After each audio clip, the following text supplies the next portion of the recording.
many of them in media. This is Paul Catalina's Top 5 at 5:55. Brought to you by Slapsticks Comedy Club. Coming soon. Check out slapstickscomedy.com.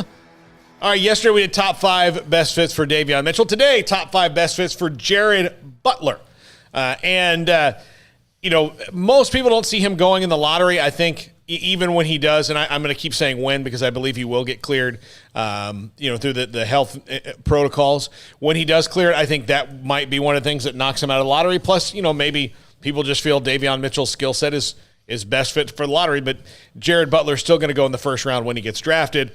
Number 5, Memphis. This team picks at 17. Middle of the pack team. Could certainly use a scorer in a guy like Jared Butler. I think that's a good fit for him where he could. They've got Ja Morant. I think that's a nice fit, him and Ja together. So, they were in the playoffs. Do they still have that big guy, the guy inside, can't think of it. Who's their Gasol was the guy forever. But is he not there anymore? That was like 2003. Mark Does Gasol. John Calipari still coach them? Yeah, no. Okay. Number 4, the Los Angeles Clippers, who have a reasonably high pick. I mean, that would be a great fit for him, and that's an older team that needs to think about getting younger, even though they're in the Western Conference Finals. I think their pick is around 22 or somewhere like that. Well, Memphis is not in much of a need of a point guard, but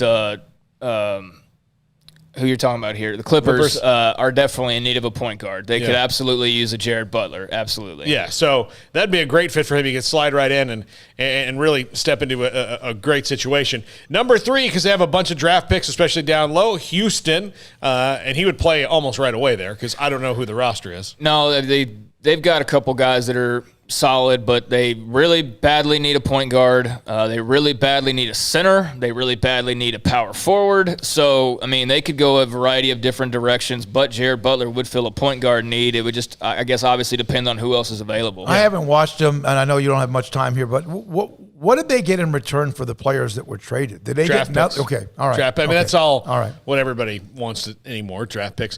Number 2, the New York Knicks. I believe they're at 19. And that's a team that made the playoffs this year. Oh, my God. The whole East Coast went nuts, and it was neat to see the Knicks back. At least it was relevant, but, man, they got swished away pretty quickly. Yeah. Yeah, I mean, they made an impact while they were out there, though. And, I'm not always a big subscriber to, like, New York teams and L.A. teams have to be good for sports to be good. I think that's stupid, but I do think it adds another element. It doesn't make it, like, that much better, but it does provide a different – well, it's been a while. Yeah. It's like the Canadians winning the Stanley Cup if they do that. It'll be a big deal because they haven't done it in a while. So to see Madison Square Garden rocking, we hadn't seen it in a while. Yeah, and look, if the Knicks and the Celtics are playing in the Eastern Conference playoffs, it's cool for people who are traditional. It's great. You see Spike Lee in the game that they were being knocked out. He was leaving quickly. Yeah. Number 1, just hired Rick Carlisle, the Indiana Pacers.